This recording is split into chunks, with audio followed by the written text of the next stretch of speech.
Hello rayon, welcome back. Placement preparation में आपका फिर से स्वागत है। आज हम लोग डिस्कस करने जा रहे हैं कैपजेमिनी की टेक्निकल टेस्ट सेक्शन के बारे में। अब टेक्निकल सेक्शन की अगर बात करें, यहाँ पे नंबर ऑफ क्वेश्चन आपको यहाँ पे 45 देखने को मिलते हैं। आपको 45 मिनट का टाइम मिलेगा।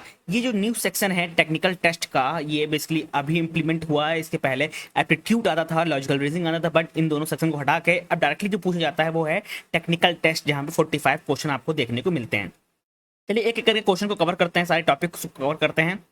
पहला क्वेश्चन है आउटपुट और पोस्ट इंक्रीमेंट से। यहाँ पे ओवरऑल जो प्रोग्राम लिखा हुआ है सी लैंग्वेज में लिखा हुआ है।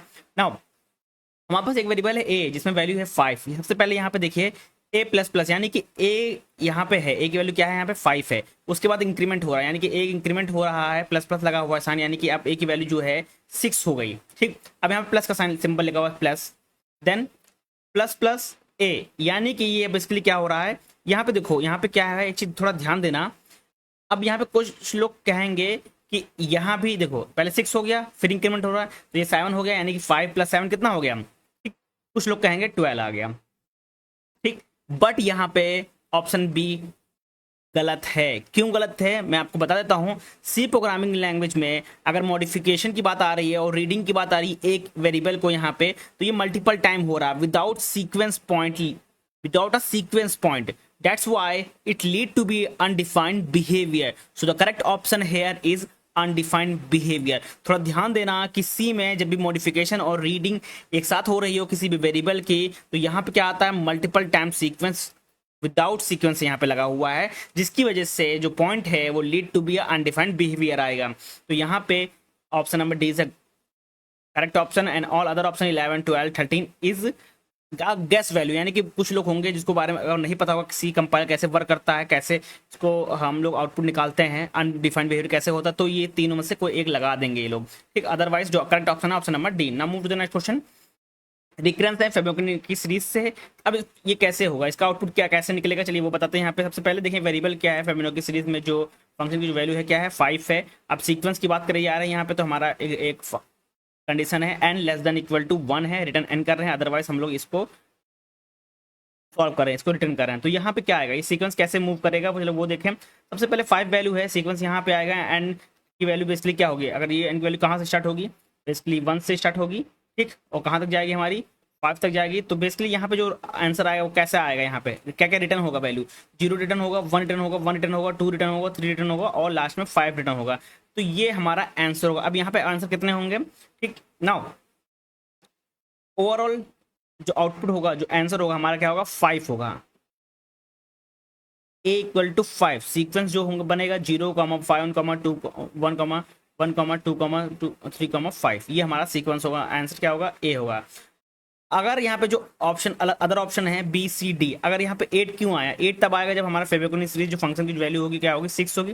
13 कब आएगा, जब हमारी जो फेबोकनी होगी वो वैल्यू जो होगी 7 होगी, एन की वैल्यू 7 होगी। और 3 कब आएगा, जब 3 तब आएगा जब फेबोकनी सीरीज की जो वैल्यू होगी 4 होगी, एन की वैल्यू क्या होगी 4 होगी, तब ये आंसर आएगा। अगर जहाँ पे यहाँ पे 5 है तो हमारा आंसर क्या होगा, यहाँ पे 5 आएगा। Now move to the next question. ये क्वेश्चन ओवरऑल जावा में है। ठीक, यहाँ पे एरे है, एरे की वैल्यू यहाँ पे गिवन है 2, 4, 6, 8 गिवन है। अगर इसकी इंडेक्सिंग देखें 0, 1, 2, 3। नाउ अब यहाँ पे देखो, यहाँ पे एक चीज बहुत इंपॉर्टेंट है। यहाँ बोल रहा है एरे ऑफ 1/2 है। ठीक, अब ये कैसे वर्क कर रहा है, यहाँ पे थोड़ा ध्यान दो। सबसे पहले क्या करें, हम बीच वाला सॉल्व करते हैं एरे ऑफ 1 का। इसकी वैल्यू क्या है, एरे ऑफ 1 की 4 है, तो यहाँ पे 4 आ गया। ठीक, कॉमा क्या है कि 4 डिवाइड बाई 2 दैट इज 2। ठीक, 2 आ गया। देन ये एरे लगा हुआ है। आप इस एरे को कैसे सॉल्व करेंगे, एरे ऑफ 2 वैल्यू आई, तो यहाँ पे 2 के वैल्यू क्या है, यहाँ पे 6 है, तो ये इक्वल टू क्या जाएगा 6 है। तो आंसर क्या आएगा, option number C is the correct one. ना सबसे पहले कैसे कैसे सॉल्व करेंगे, चलिए वो बता देता हूँ मैं।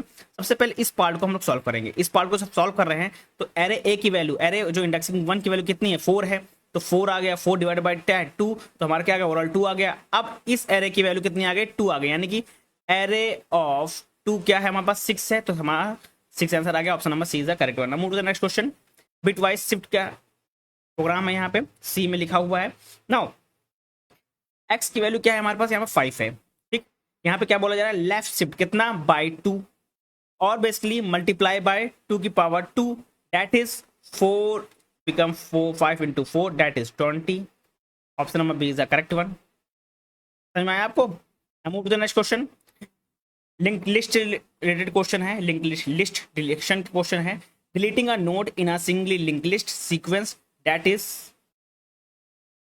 which one is the correct option? You need to link a previous node to next target node। अगर लिंक लिस्ट की बात की जाए तो एक ब्लॉक बेसिकली कनेक्ट होता है दूसरे ब्लॉक से, ठीक। अगर सर्कुलर लिंक लिस्ट की बात आ रही तो ये यहाँ से कनेक्ट होता है, यानी कि ओवरऑल जो लिंक होते हैं, ठीक, नोड होते हैं वो कनेक्ट होते हैं। अगर इसकी बात आ रही deleting a node in a singly link list, अगर सिंगली लिंक लिस्ट की बात, कोई भी नोड अगर हम डिलीट कर रहे हैं, मान लीजिए एक नोड ये है, एक नोड ये है, एक नोड ये है, अगर ये डिलीट कर रहे हैं तो इसको बेसिकली कनेक्ट करना पड़ेगा इस नोड से। तो यहाँ पे जो करेक्ट ऑप्शन होगा क्या होगा? Option number B, pointer to a node and previous node. Basically you need to link previous node to the next of target node। So correct option is option number B is the correct one। Now move to the next question। Now tuples है यहाँ पे x की equal to tuples की value है 1, 2, 3। यहाँ पे x 0 की value अगर बात की जाए बेसिकली यहाँ पे 4 है। इसका मतलब क्या है बेसिकली ये चाह रहा है कि जो इंडेक्सिंग 0 है वहां पे वैल्यू को क्या कर दे 4 है। बट एक चीज याद रखिएगा, ये क्या है? टपल है। टपल क्या होता है? इम्यूटेबल, ठीक। Assigning to the index not allowed, that's why here option number B is a correct one. Error आएगा अगर आपको ये नहीं पता है कि इम्यूटेबल क्या होता है, म्यूटेबल क्या होता है, तो अब यहाँ पे दिक्कत आपके लिए हो सकती है। Now move to the next question. Complexity quicksort की बात आ रही है, यहाँ पे worst case complexity of quicksort की बात कर रहे हैं हम लोग। तो यहाँ पे जो आंसर आएगा वो आएगा big of N square, because occurring with the priority always smallest and largest element। अगर अदर ऑप्शन की बात की जा रही है, option of B is use for best case and average case, and C D की बात आ रही है, it is not for sorting. Move to the next question. Now overall program जो है वो जावा में है। यहाँ पे स्ट्रिंग है 1 S1 क्या है आंसर? CAP है। S2 की बात आ रही तो यहाँ पे GEMINI है, ठीक।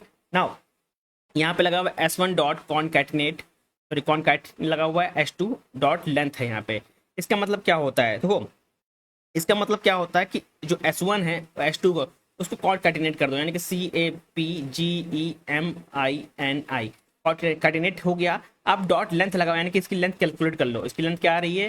तो इसकी लेंथ 4, 8, 9, यानी कि 9 आ रही है। तो option number C is the correct one, 9 is the correct option. ना move to the next question. Search यानी कि लीनियर की बात आ रही है। Best case time complexity of linear search, that is big of 1, and if we found the target at the first element then it is the best one. Because best case मतलब क्या होता है कि जो हम टारगेट कर रहे हैं, जिसको सर्च कर रहे हैं बेसिकली, वो पहले ही नंबर पे यानी कि पहले ही पोजीशन पे आ गया। अगर ऑप्शन नंबर बी की बात की है, बिग ऑफ एन का मतलब क्या होता है? ये है worst case. Option number C D की बात करें, it is not for linear search, not for linear search। Now move to the next question, solve this one। now अगर पाइथन मॉड्यूलो की बात आ रही है तो बेसिकली ये क्या करेगा, ये रिजल्ट ये रिटर्न करेगा -7 modulo 3 equal to 2। Option number C is the correct one. अगर ऑप्शन नंबर ए बी की बात की जाए, ये बेसिकली क्या है? सी स्टाइल रिजल्ट है। अगर सी की बात आ रही तो सी में इस तरह का रिजल्ट आएगा। अदरवाइज डी की क्या है? No error. बेसिकली यहाँ पे कोई एरर है ही नहीं, तो एरर आएगा ही नहीं। पाइथन की बात आ रही है यहाँ पे डायरेक्टली, तो पाइथन में बेसिकली क्या आएगा? Option number 2 is the correct one, because Python modulo return has a same sign as a divisor, that's why option number C is the correct one. The result is 2। Move to the next question. Now stack application which is not an application of stack. So अगर stack की बात आ रही है तो यहाँ पे क्या आएगा? BFS traversal, because BFS use in queue not in stack, that's why option number C is the correct one. And all other option undo mechanism, expression, evaluation and function, it is a part of stack। Now move to the next question, solve this question। This is written in a C language। now सबसे पहले a equal to this one, how to solve it? 7 become 1 1 1 and 3 is 0 1 1 1। now solve this, we get a 100 is for 4। the correct option is option number A। all other option is wrong because of binary result। now move to the next question, which keyword is used to prevent method overloading। method overloading की बात आ रही तो basically यहाँ पे option number B final. Basically final method can not be overridden and other option is private is used to hide and not prevent overriding. Static is belong to a class, and constant is not in Java. So the correct option, which keyword is used to prevent method overriding? So the correct option is final method cannot be overridden. Move to the next question.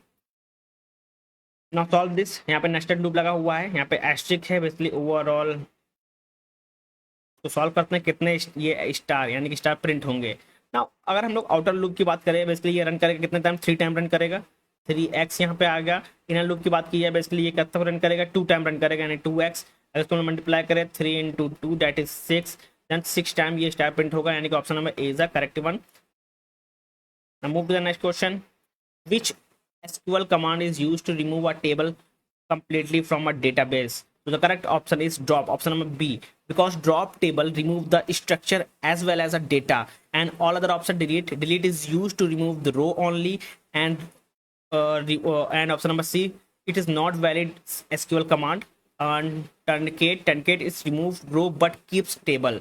So option number B, drop command is used to remove table completely from a database. It also remove structure as well as a data. So thank you everyone, मिलते हैं next video में next topic के साथ।